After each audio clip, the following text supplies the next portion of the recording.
Yo, this is Ward, and today I want to, talk about a few things. I don't really have an agenda of what I want to talk about, but I've had some really good thoughts recently, had some time to reflect towards the end of the year. So, yeah, I want to share some things with you. The first one is I posted a picture on Facebook last week with like me standing next to like all the books I read in 2016. I think it's like 51 or 52 or something, like one a week more or less. And I got a lot of response to that. Lots of people thought it was cool. I thought it was cool. It was not the only reason why I read all those books, but it was one of them, to be able to post it on Instagram and Facebook. And yeah, people are asking me for recommendations for books, which is good, which is really cool. It's a bit of a personal thing. Like, different people should read different books. But yeah, whenever anyone asks, I'm happy to help. So if you need any recommendations, like something you're struggling with or something you want to learn, ask me, and I'm happy to try to help a little bit. Also, people were asking like, where do you find the time to read those books? What I did in 2016 is I didn't watch any TV series, so I didn't watch any Netflix or HBO, whatever, like none of that. So that gave me a lot of time to read. Also, I've been traveling a little bit more, so when you're on a 3-hour flight, you can do quite a lot of reading. And I cheated a little bit, like I did some audiobooks as well. So that obviously helps, especially when you're traveling or commuting or something like that. You can really find a lot of time to read. And I mean, a book on average is like between 8 and 10 hours, I think. If you read at normal slow speed, if you go really fast, you can. I mean, some books take like 2 hours, but I do read them all from the beginning until the end. So I'm not like Tai Lopez who reads a book a day, but it's just like picking one and read. Like it's a different way of doing it. I think I'm quite OCD with these things. Like I want to read every single word in the book, and I keep like one learning from each book. So I have like an Excel file where I write the title of the book, the author, the pages, and then like one thing or two things I learned. I went over those as well. It's quite interesting. Like you have that one learning, and you can immediately have so much background from stuff you read about it that you can really implement those things. Yeah, that was something people ask me as well. Like, if you read that much, how do you learn what you read? I think, well, secret is speed of implementation. When you learn something, when you read something, you just start doing it straight away. Like there is no like I'm gonna start doing this from next week or from next year, like New Year's resolution style. It's none of that. You just read it, you start doing it straight away. It can be really small things like about management or something where I was reading, like an example is Never Eat Alone, I think it's called, about building relationships with people, and it has like a chapter about birthdays, and I was never really into birthdays, like my own birthday, not important at all. Other people's birthdays, I don't know, like I didn't really like it, so I wasn't the best one at remembering birthdays. And I read the book, and it had the whole story about some guy, and he wished him happy birthday, and the guy was like crying because nobody else did, and for some people it means a lot. So I started making note of birthdays, like not only the ones that are on Facebook, but all of them. And now whenever there's a birthday of someone, I won't forget, and I'm gonna wish them happy birthday. Just make a point of that. Like it's something I just you read it in the book, you put the book down, and you start looking up the birthdays or whatever. Those are like, you just have to do it straight away. Another thing I did for next year is I downloaded an app called Goodreads. I heard some things about that app. It's for yourself, I think, to keep track of the books you're reading. It's a bit of a social network as well. Other people can,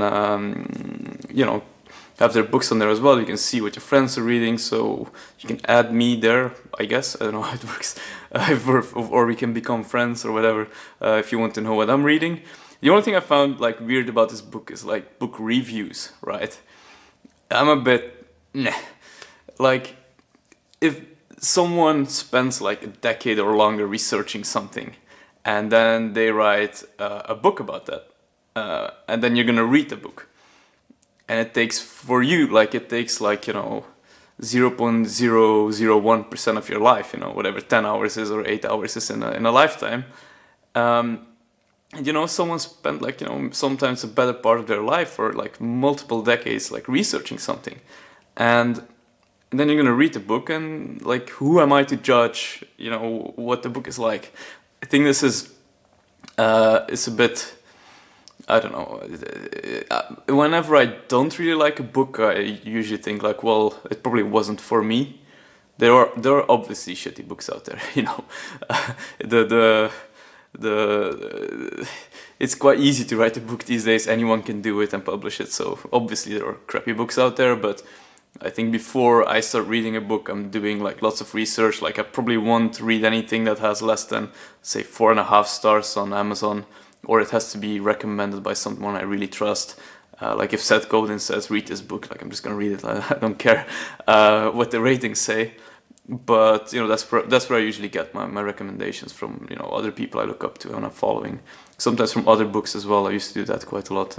Just immediately making a note and adding it to my books wish list on Amazon, where then every quarter or so, every 3 months, I just buy, you know, whatever, 20 books or something, and put them in the rack, and then there's the to read ones. But yeah, rating books, I mean, I'm not doing it myself. I guess other people, you know, they can do it, and it gives like a bit of a guideline of how good the book should be. But especially on nonfiction, like, I mean, how do you rate? Like, I read like The Selfish Gene, right? That's very like biological evolution theory type of book that tells a lot about like how we think today as well, or like a bit more, you know, looking back at that history and our genes basically, and natural selection and whatever.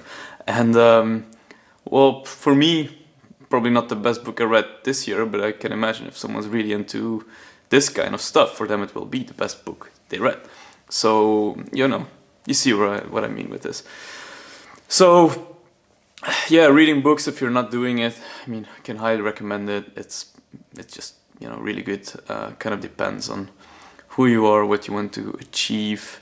But for me, it's the best way to learn stuff. Like every book, I try to read one thing. So I read 50-something things this year. I learned 50-something things this year that I'm implementing right now.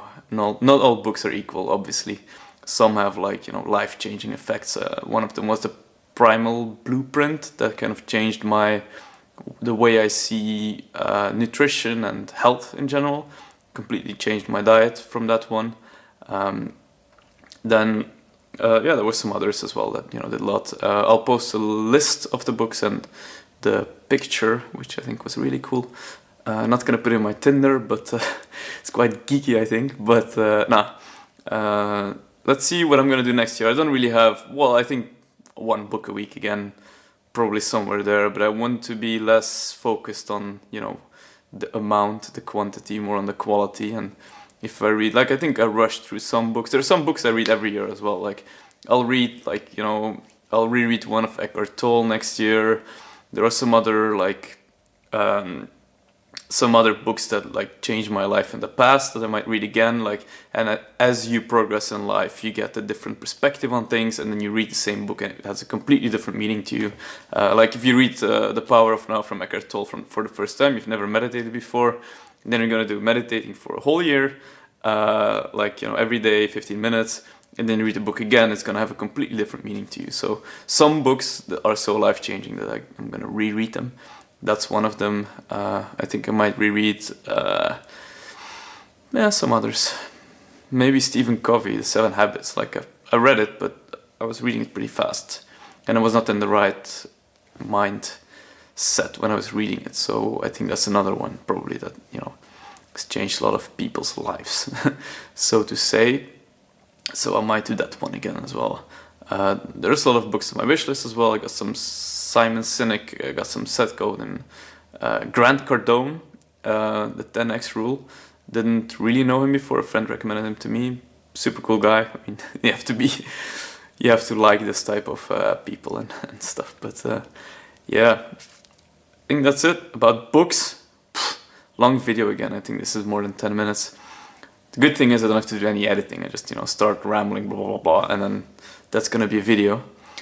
So yeah, I hope you like it. I'm not expecting to reach like thousands of people with this one. This is just one for the people who know me and want to get an insight on why I do things, and it's an easy way to express myself and to think about why I am doing things. So thank you very much for watching.